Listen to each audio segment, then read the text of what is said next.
Hello बच्चों, welcome to my YouTube channel polytechnic वाले मोहन। जैसा कि आपको पहले ही बताया था मैंने कि वेक्टर्स के चैप्टर चलते रहेंगे। वेक्टर्स के टॉपिक खत्म होने के बाद बेटा हम फिर फर्स्ट ईयर का सिलेबस शुरू करेंगे। तो वेक्टर चैप्टर्स में दो टॉपिक बचे हुए हैं, जो कि स्केलर प्रोडक्ट और वेक्टर प्रोडक्ट। ये दो चीज आपको पढ़ना है, जैसे डॉट प्रोडक्ट और क्रॉस प्रोडक्ट के नाम से जानते हैं। ठीक है, स्केलर प्रोडक्ट जो होता है उसको डॉट प्रोडक्ट भी कह सकते हैं, और जो वेक्टर प्रोडक्ट होता है उसको क्रॉस प्रोडक्ट भी कह सकते हैं। ठीक है बेटा, तो उस टॉपिक का जिक्र करेंगे। उससे पहले एक छोटा सा टॉपिक है जो कि रह गया था कल, उसको आज एक्सप्लेन करेंगे हम। तो पहले हेडिंग लिख लेते हैं वेक्टर। वेक्टर, ठीक है। चलिए, वेक्टर में एक टॉपिक छोटा सा छूटा था मेरा, कोप्लेनर।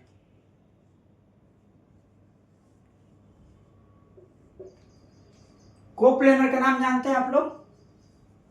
कोप्लेनर क्या होता है अगर आपको समझना हो तो आइए एग्जांपल समझते हैं। मान लीजिए कोई वेक्टर है, A vector, B vector and C vector.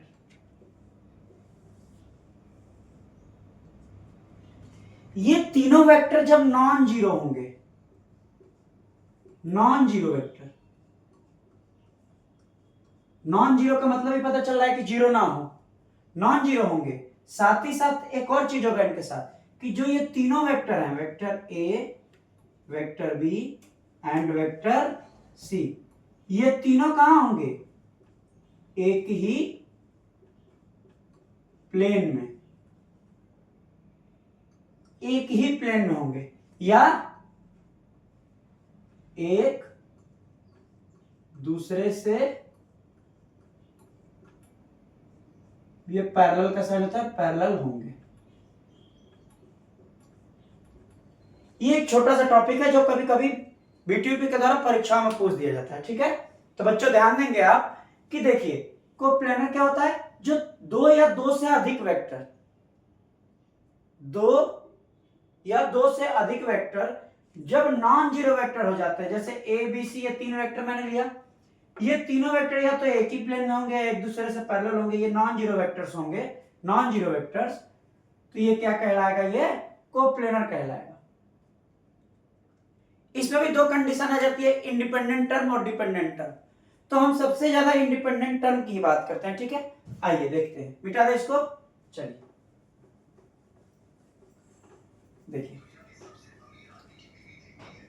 देखते हैं इंडिपेंडेंट वेक्टर के बारे में। ठीक है, चलिए, कंडीशन दे रहा है कि मान लीजिए तीन वेक्टर है, A vector, B vector and C vector. ये जो तीन वेक्टर दिया है, तो जब इंडिपेंडेंट होंगे, तो इंडिपेंडेंट होंगे तो जो भी हमारा डिटरमिनेंट होगा, इसको हम लोग इससे दर्शाते हैं। जब इंडिपेंडेंट होगा तो इसकी वैल्यू जीरो हो जाएगा। जब ये कब होगा? In case of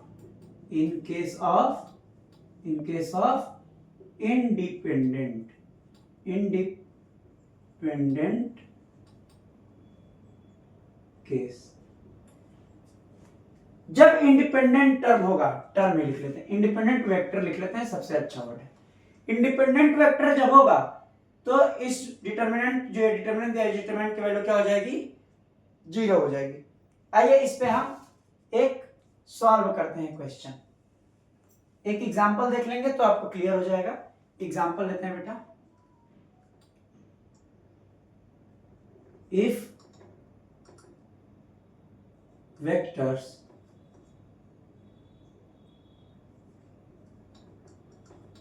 three I plus two J plus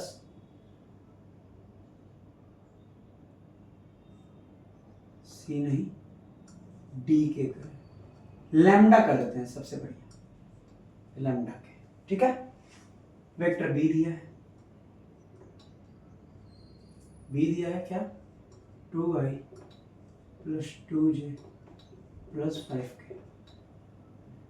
C vector दिया है 3i plus 2j plus 6k। मान लीजिए तीन तरह का वेक्टर दिया है कि vectors are coplanar then find, कह रहा है कि फाइंड करिए, निकालिए, क्या निकालिए, फाइंड द वैल्यू, मान निकालिए, वैल्यू को कहते हैं हिंदी में मान, वैल्यू ऑफ लैम्डा। ऐसा प्रश्न कभी कभी बीटीयूपी के द्वारा बेटा आपके परीक्षाओं में पूछ दिया जाता है, ठीक है। देखिए प्रश्न ध्यान से पढ़िए कि अगर वेक्टर्स ए वेक्टर ये दिया है, बी वेक्टर ये दिया है, सी वेक्टर ये दिया है, ये अगर आपस में कोप्लेनर होते हैं, एक ही प्लेन पे होते हैं, कोप्लेनर होते हैं, आपस में पैरेलल होते हैं, तो लैम्डा की वैल्यू, लैम्डा का जो मान होगा उसको ज्ञात करिए, लैम्डा की वैल्यू निकालिए। तो इसके लिए आपको कुछ नहीं करना है, मैंने बताया क्या करना है, आप एक डिटर्मिनेंट की साइन बनाइए, ठीक है। आप आई वाले जे के टर्म को नहीं लिखेंगे, केवल उसके साथ जो कोएफिशिएंट होगा उसको लिखेंगे, 3 2 लैम्डा 2 2 5 3 2 6। अगर ये है तो इसकी वैल्यू क्या हो जाएगी, 0। आपस में कोप्लेनर है तो लैम्डा की वैल्यू निकालने के लिए इक्वल टू 0 कर दिए। अब जैसे याद करिए सारणिक आपको मैंने पढ़ाया था ना, सारणिक पढ़ाते टाइम सारणिक को कैसे सॉल्व किया जाता है ये भी तरीका आपको बता दिया है, तो उस तरीके से चलिए सॉल्व करिए। 2 मिनट वीडियो को पॉज करके सॉल्व करके देखिए लैम्डा की वैल्यू आती क्या है। अगर नहीं सॉल्व कर पाते हैं तो मैं बताऊंगा, चलिए मैं दिखाता हूं।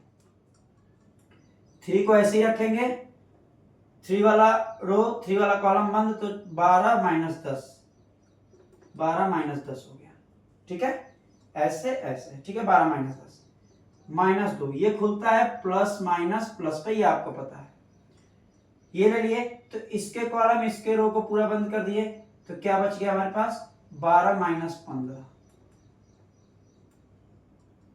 फिर प्लस लैम्डा अगर लेते हैं तो लैम्डा लेंगे तो लैम्डा वाला कॉलम लैम्डा वाला रो बंद हो गया, तो ये 4 माइनस 6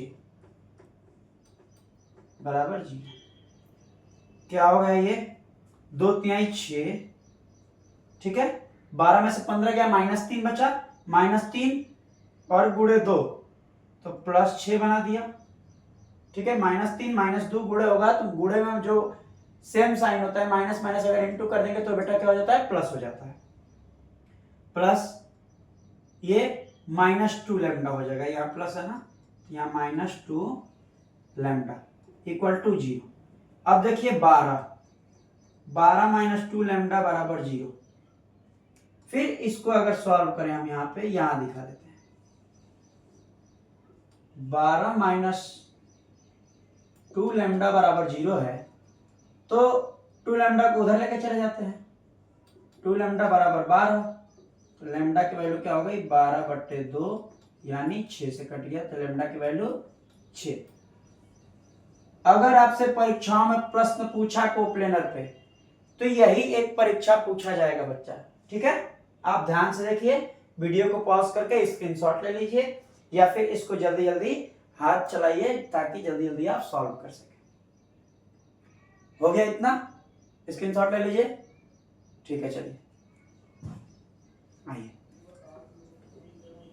वेक्टर टॉपिक में जो मेनली था, देखिए दो तीन चीजें मेनली थी वो मैं आपको पढ़ा चुका हूं, जैसे वेक्टर क्या होते हैं, उसमें भी यूनिट वेक्टर सबसे मेन, यूनिट वेक्टर के साथ साथ एडिशन सब्ट्रैक्शन, फिर उसके साथ साथ पोजीशन वेक्टर, तो पोजीशन वेक्टर हुआ, यूनिट वेक्टर हुआ, एडिशन सब्ट्रैक्शन, और ये कोप्लेनर, ये सबसे ज्यादा पूछे जाने वाले लिटरली आपके वेक्टर चैप्टर से क्वेश्चन है। लेकिन लास्ट 2 टॉपिक जो बच जाता है, जो आपकी परीक्षाओं में बार बार पूछ रहा है बेटा, वो क्या क्या है, मैं यहां लिख रहा हूं, देखिएगा ध्यान से।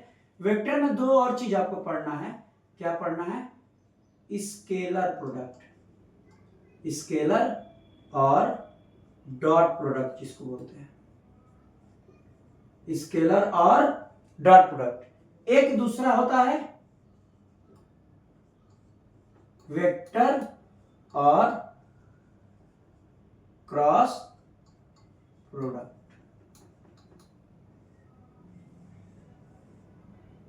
ये 2 चीज, this is the main topic of vector chapter, यह सबसे महत्वपूर्ण है। मैंने बहुत बच्चों से सुना कि सर आप जब पढ़ाते हो तो लैंग्वेज की थोड़ी इशू आ रही है, क्योंकि हम यूपी बोर्ड के स्टूडेंट हैं, तो सीबीएसई वाली भाषा आप यूज करते हो। तो बेटा मैं सीबीएसई वाली भाषा नहीं यूज करता हूँ। जो डेली के हमारे रूटीन वर्ड्स हैं, अगर आप इंजीनियरिंग लाइन में आ रहे हो तो आपको छोटे छोटे इंग्लिश के वर्ड सीखने पड़ेंगे। वेक्टर, स्केलर, इसमें क्या बताएं आपको? स्केलर वेक्टर में क्या बताने जाए, उसकी हिंदी।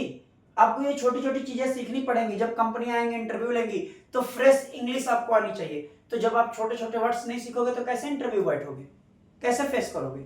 आप धीरे धीरे ऐसे ही सीखोगे। तो मान लो हिंदी में भी पेपर आ रहा है, अगर हिंदी में नहीं सॉल्व करने का मन है तो आप इंग्लिश में भी पेपर सॉल्व कर सकते हो। बीटीयूपी की सबसे एक खास बात आपको हम बता दें कि जब वो परीक्षाओं में कॉपी चेक करती है, कॉपियां जितनी चेक की जाती हैं, प्रायोरिटी इंग्लिश को ही दी जाती है।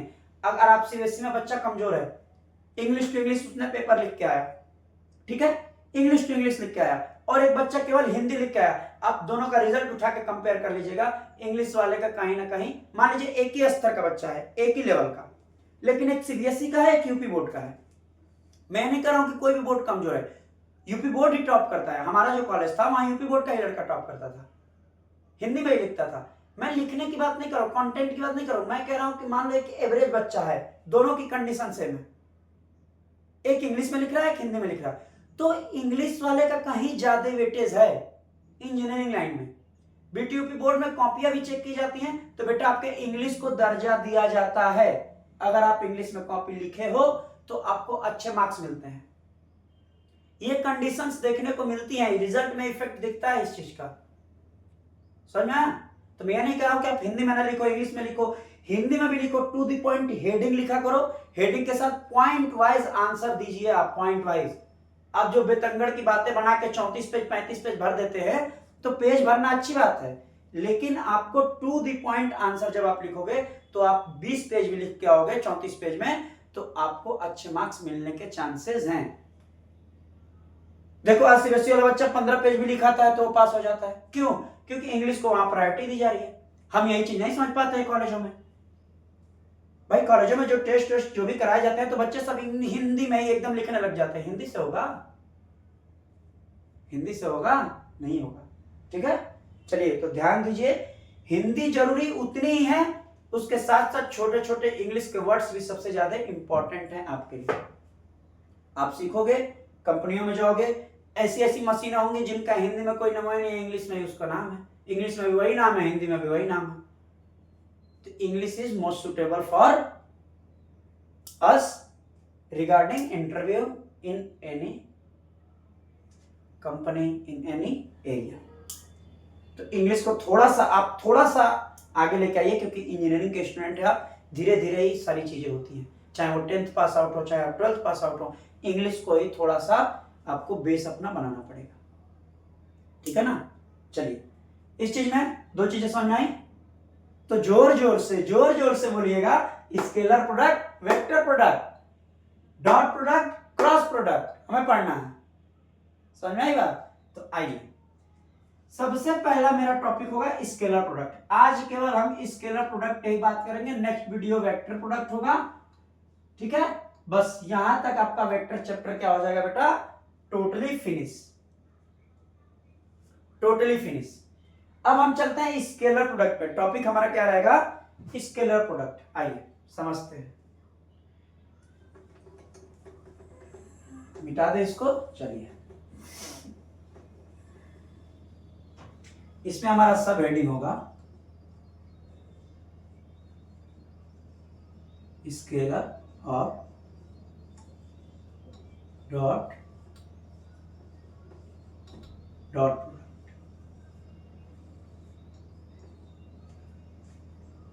स्केलर प्रोडक्ट से आप क्या समझते हैं, डॉट प्रोडक्ट से क्या समझते हैं? डॉट मतलब, डॉट का मतलब ही होता है डॉट, डॉट का मतलब ही होता है डॉट। चलिए आ जाते हैं बात पे। पहले हम 3 लाइन बनाएंगे,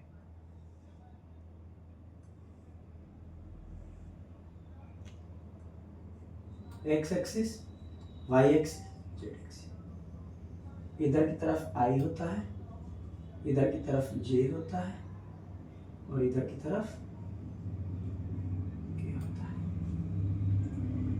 डॉट प्रोडक्ट में देखिएगा, डॉट प्रोडक्ट का मतलब क्या होता है, क्यों डॉट प्रोडक्ट पढ़ा, कैसे क्या पढ़ा, जो हमारा फॉर्मूला होता है, ए डॉट बी का,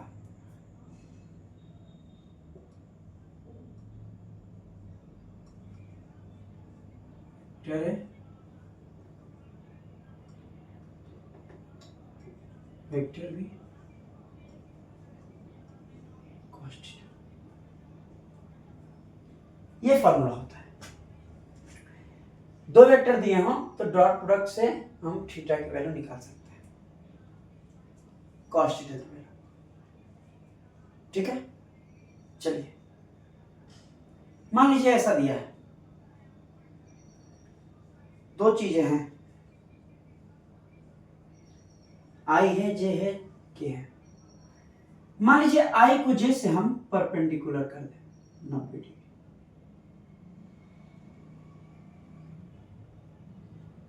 ये 90 डिग्री, और इसको भी हम, मतलब कहने का सेंस ये सब मिला के तो 360 होगा ना। कहोगे सर ये तो 270 ही हो रहा है। मेरे केवल ये समझाने का मतलब है कि जो आई होगा जे से 90 डिग्री होगा परपेंडिकुलर, जे से के जब 90 डिग्री परपेंडिकुलर होगा और आई से के जब परपेंडिकुलर होगा, तो समझिएगा आई डॉट जे कर दे, आई डॉट जे कर दे जब, ठीक है, वेक्टर, ठीक है, यहां वेक्टर ही लिखते हैं, vector A vector B cos 90 degree, cos 90 की वैल्यू क्या होती है, 0, तो आई डॉट जे आपको क्या देखने को मिल गया, 0। Same as well as J dot K क्या मिल गया आपको, 0। वैसे ही के डॉट आई क्या मिल गया, 0। These three conditions are available in that particular criteria। जब एक दूसरे से वेक्टर जब परपेंडिकुलर हो जाएंगे, परपेंडिकुलर का आप समझते हैं ना, ऐसे शो करा जाता है परपेंडिकुलर को, जब हो जाएंगे तो I dot J 0, J dot के 0, के डॉट के 0।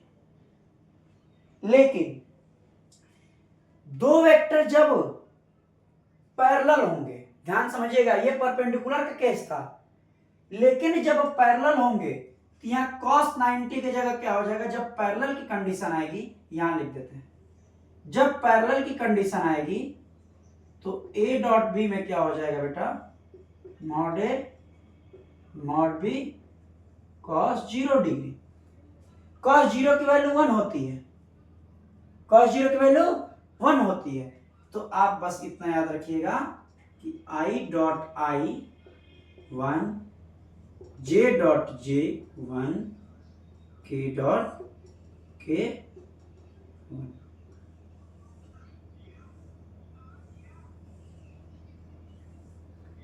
ये पैरेलल का केस है, ये परपेंडिकुलर का केस है। दो केस है, दोनों जरा आप नोट कर लीजिए, क्योंकि ये बहुत ही ज्यादा आपको अभी फायदा देगा। अभी आगे मैं टॉपिक बताऊंगा उसमें।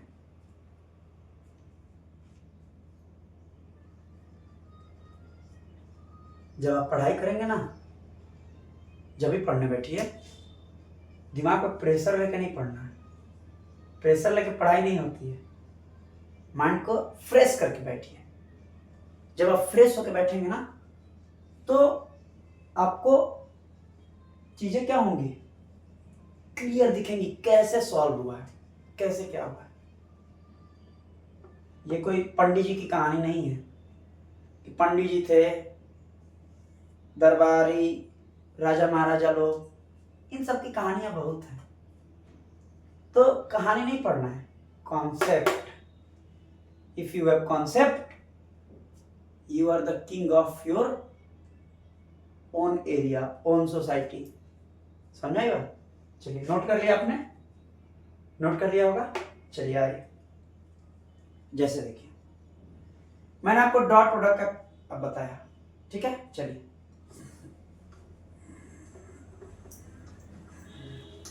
मान लीजिए कोई प्रश्न दे दिया बेटा, एक प्रश्न बताते हैं आपको, फिर उसके बाद आज की क्लास इसी पे रोकेंगे।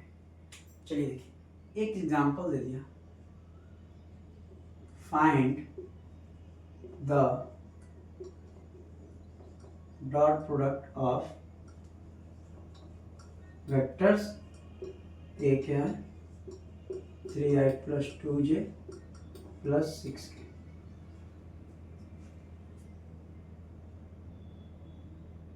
ठीक है,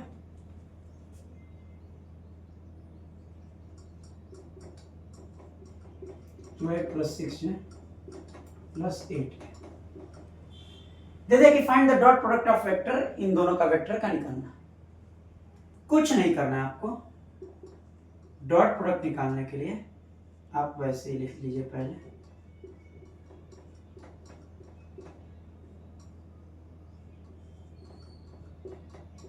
6j प्लस 8। अब i वाला i टर्म से जाएगा डॉट प्रोडक्ट में, पहले ही आपको बता चुका है मैंने। a डॉट b में i को बाहर रखिए 3 इंटू 2 प्लस j को बाहर रखिए 2 इंटू 6 प्लस k को बाहर रखिए 6 इंटू 8। तो a डॉट b हमारा निकल के क्या आ गया, क्या निकल के आ गया। अब ध्यान से सुनिएगा, a डॉट बी जब भी आप निकालेंगे, ठीक है, a डॉट बी जब भी आप निकालेंगे, ठीक है, देखिए ये जैसे लिख दिया गया तो ये तो आप लिखेंगे तो फिर आई जे के साथ में आ जाएगा ना, लेकिन डॉट प्रोडक्ट में ऐसा नहीं होता है, ऐसा डॉट प्रोडक्ट में नहीं होता है, आई जे के तो साथ आ जाएगा। तो हमें ऐसा बिल्कुल नहीं करना है। क्या करना है हमें बेटा, देखिए ये देखिए, ये 3 है, ये 2 है, 3 2 जा क्या हो जाएगा 6 आई डॉट आई प्लस 2 6 जा 12 जे डॉट जे प्लस 48 के डॉट के। ठीक है बेटा, चलिए अब देखिए जरा, अब क्या करेंगे, आई डॉट आई क्या होता है 1 होता है, पहले ही बता चुके हैं। आई डॉट आई क्या होता है 1 होता है, आई डॉट आई 1 होता है, तो यहाँ 6 हो गया, ये 12 हो गया, ये 48 हो गया। तो ए डॉट बी की वैल्यू हमें क्या मिल गई बच्चों 60 से 66। This is your answer. I hope ये क्लास आपको सबसे ज्यादा पसंद आई होगी। साथ ही साथ आगे जो भी टॉपिक्स हम पढ़ेंगे इसके कुछ 1-2 क्वेश्चंस और हम कल करेंगे, और साथ साथ उसके साथ हम लोग वेक्टर प्रोडक्ट भी पढ़ेंगे, क्रॉस प्रोडक्ट जिसको कहते हैं। कि डॉट प्रोडक्ट तो पता है कि आई का आई से, जे का जे से कर देते हैं, लेकिन जब बात आती है क्रॉस प्रोडक्ट की तो उसमें हमें क्या करना है, वो मोर इंटरेस्टिंग होगा। तो उसको हम अभी कल यानी नेक्स्ट लेक्चर में हम उसको लेके आएंगे। ठीक है, अगर आपको क्लास अच्छी लगे तो ज्यादा से ज्यादा बेटा सब्सक्राइब करिए, क्योंकि आपके एक सब्सक्राइब से ही हमें मोटिवेशन मिलेगा, ताकि आपको कंटेंट अच्छा दे पाएंगे। ठीक है, चलिए आज तक का क्लास बस इतना ही, मिलते हैं हम नेक्स्ट क्लास में। चलिए, जय हिंद, जय भारत।